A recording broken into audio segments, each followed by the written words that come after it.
dominate this year's list of the top 10 palm oil companies responsible for deforestation in Indonesia, Malaysia, and Papua New Guinea. Yes, some of these top deforesters are shrouded in secrecy, with scant information about them publicly available. Anyway, I think we heard of that. How about the our fellow Earthling you've never heard of, the Tarsier? Yes, the Tarsier is just one of our many fellow Earthlings that we can kiss goodbye with. Goodbye to. Okay, I love when they ask a question in a headline. Are biomass and hydropower false climate solutions? That is exactly what they are, as Manga Bay and anybody with a brain has been reporting for years and years, that biomass and hydroelectric power, making this absolutely unadulterated horseshit claim that they are some sort of green, clean energy, as the United Nations continues to tout biomass and hydropower as a path forward to saving the planet as part of their sustainability goals. Yes, on this episode of the Manga Bay newscast, so Manga Bay is really branching out, so they have their own YouTube channel and now their own newscast. On this episode of the Manga Bay newscast, we look at two energy-related technologies that are being promoted as climate solutions: biomass and hydropower, which might have unintended consequences that hamper their ability to supply clean energy, and thus might not be sustainable at all. So in the first half, they look at renewable energy policies that have allowed the biomass industry to flourish under the guise of carbon neutrality, even though the burning of biomass, otherwise known as the burning of standing forest for energy, releases more carbon emissions than burning coal. And then they move over to talking about hydropower. Anybody swallowing this crap from the UN? Anybody such as the country of Costa Rica with this greenwashing crap that they're saving. Anyway, guys, I just get so fed up with it. Let's move on. We have another sky is milky white headline. As the Amazon rainforest unravels into savanna, its wildlife will also suffer. Imagine that. The transformation of the Amazon and Atlantic rainforest into savanna-like environments will change the makeup of both the flora and the fauna of these biomes. Species like primates, which depend on a dense canopy of trees to survive, could lose up to 50% of their range by the end of the 21st century. But we do have some good news. Species from the Cerrado scrubland such as the maned wolf and the giant anteater, would be able to move in to degraded areas of the Amazon, even as their own native range is being cleared by human activity. There you go. So I guess we have some good news for the Cerrado, that the Amazon rainforest is turning into the Cerrado. Guys, I'm not making this up when I talk about I love it when they ask a question. This is right out of Bennett Cerf's riddles. Remember when you were a little kid? You know, what's big and red and eats rocks? A big red rock eater. Manga Bay, I guess with no sense of irony, asking this question: where does the name of the crab-eating fox come from? Where does the name crab-eating fox come from? Anyway, let's see, moving along. You will not believe this. For marine life, as well as any other life, human noise pollution brings death by 1,000 cuts. A new review critically examines the issue of human-made noise in the ocean and how it can negatively impact the behavior, physiology, and survival of marine animals.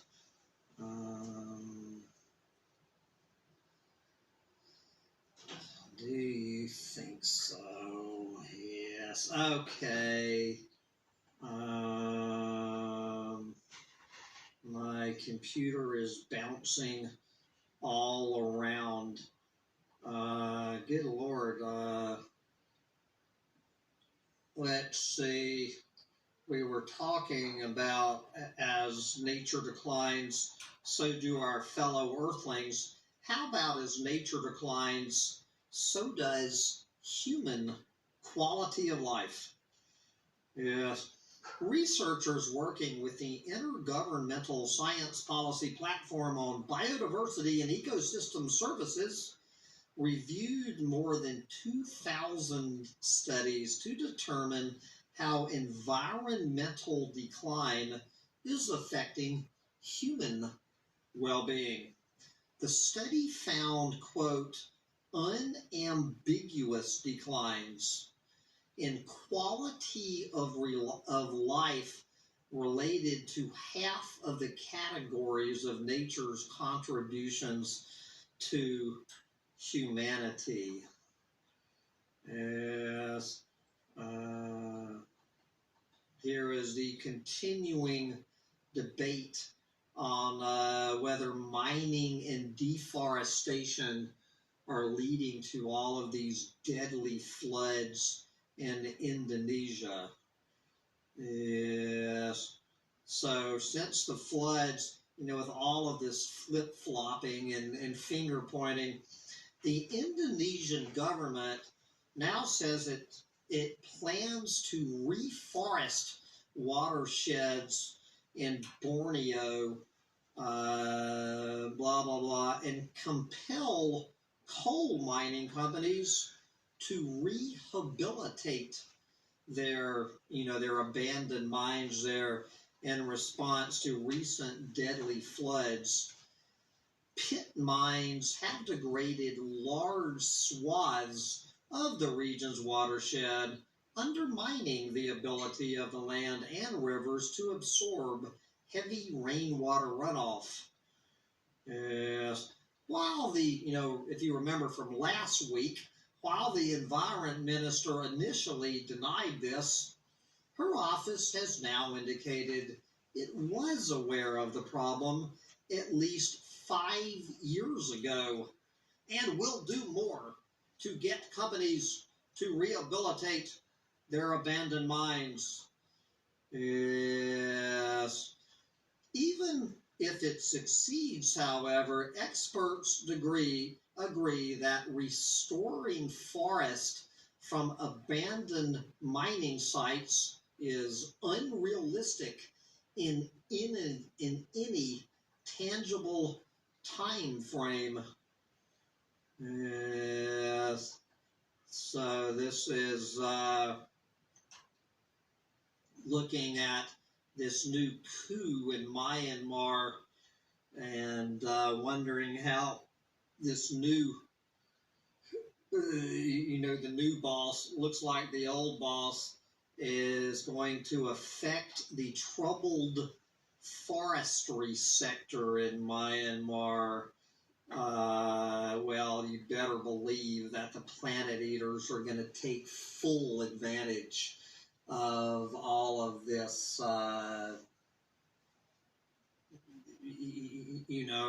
out with the old boss, in with the new boss to ramp up their destruction. You will not believe this, guys. Brazil timber imports may have breached U.S. flooring giant's probation. A new report examines serious irregularities in Brazilian timber exporter, whose name I cannot pronounce, revealing the unusual clemency shown to the company since President Jair Bolsonaro came to power, and the American and European importers that have continued to buy from the firm in spite of its troubling practices.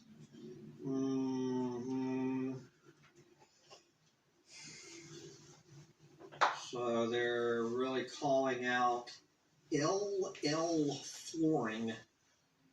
LL Flooring. Anyway, my computer is jumping all over the Brazil. We're going to start in one of the other most beautiful, as yet undisturbed paradises on the planet. That's New Guinea. Are you like me? Are you a little irritated that they changed New Guinea's name to Papua? I don't know if it's Papua. Anyway, we know where we're talking about. I call it New Guinea. Wherever you want to call it. Tribe moves to block clearing of its ancestral forest for palm oil. Wow, we have never heard this story before on mangabay.com. This is a poster child Mangabay snapshot of the collapse. Members of the Ayu tribe of Papua, Indonesia, are demanding a halt to the operations of palm oil company PT Indo-ASEANA Lestari, which appears to be gearing up to clear their ancestral forest. Yes, they say that the company failed to obtain the community's consent for the project, and that it's not even clear whether it even has the requisite permits to begin operations. Yes, IAL's concession is part of the Tanah mega project, meaning palm oil mega project, that is already dogged by allegations that key operating permits have been falsified. Yes, the Papua region is home to the world's third largest remaining contiguous swath of tropical rainforest after the Amazon and the Congo Basin, but large areas of the world's third largest continuous swath of tropical forest may be cleared for oil palm plantations. Do you think so? Okay, let's go over from palm oil to the pet trade. Pet trade relies on, quote, disposable wild chameleons from Madagascar. Despite being difficult to keep alive and healthy, chameleons are among the most popular reptiles in the exotic pet trade. Each year, hundreds of thousands of these slow-moving reptiles are taken from the wild, both illegally and legally. Many of them from threatened species living in the forests of Madagascar. Yes, do you think so? Say goodbye. I can't believe there's any chameleons still living in Madagascar. So let's go over there to Argentina, where you know, this kind of story has always kind of piqued my jaundiced worldview, talking about where conservationists recently released 3 jaguars into Gran Ibera Park in northeastern Argentina in an attempt to rewild the local ecosystem. Jaguars have not been present in the Ibera wetlands for the past 70 years after hunting and habitat loss drove them to extinction. So here we go again. They let these 3 jaguars out in this protected area where every jaguar has already been gunned down years ago. You know, this reminds me of when I was working for this scarlet macaw rewilding program in Costa Rica a few years ago. I spent 3 months down there, and within 1 week, my visa ran out, so within the first week of releasing these 8 scarlet macaws, 4 of them had been shot by local clueless morons in the first week. 4 out of 8. And this is exactly what is going to happen to these jaguars. I'm assuming all 8 of the 8 eventually got shot, but I didn't have the stomach to find out. But anyway, moving along, yes, we're going to go over to the Balkans. Yes, looking at the military takeover of the Balkans' largest mountain pasture. A 2019 decree by the government of Montenegro sets forth the country's intention to set up a military training ground in the highland grasslands of Sinjavina in the northern part of the country. Yes, scientists and activists say an incursion by the military would destroy livelihoods, biodiversity, and vital ecosystems services. Yes.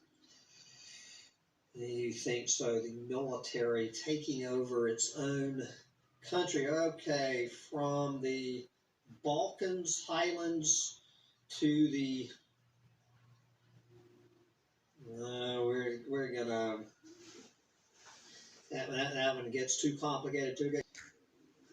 So so they've really cracked down on all of this crap in East Africa. So thanks to the cops actually succeeding in getting and nabbing a couple of these guys, the wildlife smuggling trade in Africa has now moved westward to Nigeria. Yes, since 1914, Nigeria and, in second place, the Democratic Republic of the Congo have taken over Tanzania and Kenya to make Nigeria the #1 export hub for both elephant ivory and pangolin scales, probably rhino horn too. Corruption at the ports, the involvement of influential politicians in the country, and rural poverty make Nigeria an attractive waypoint for wildlife smugglers? Yes, do you think so?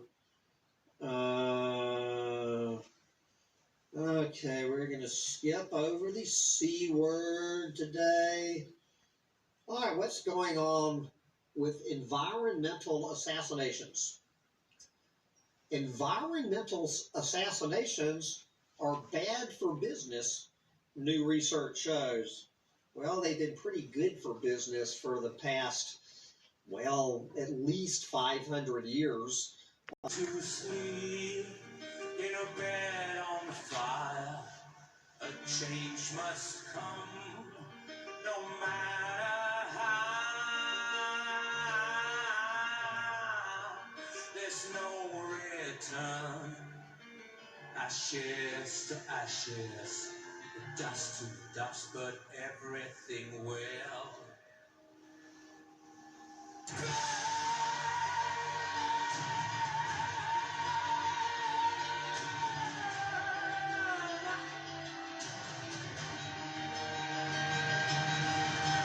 Once again, the night has fallen. Our thoughts that keep on crawling, line away, desperate yawning. Soon it's in the bloody morning. I don't like to be frustrated, but I don't like to be sedated. Who's gonna be my savior? Wonder if I'll ever make it. It's like trying to sleep in a bed on fire. A change must come, no matter how. There's no return. Ashes to ashes, dust to dust, everything will burn.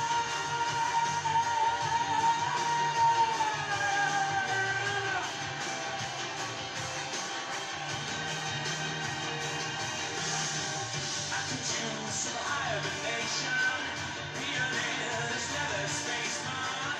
One night and I go crazy. Rest would be a new sensation. Early rise and duty's calling. What a life, it's so foreign. I wanna snooze. Oh no, here it comes the bloody morning. It's like trying to sleep in a bed on fire. A change must come, no matter how. There's no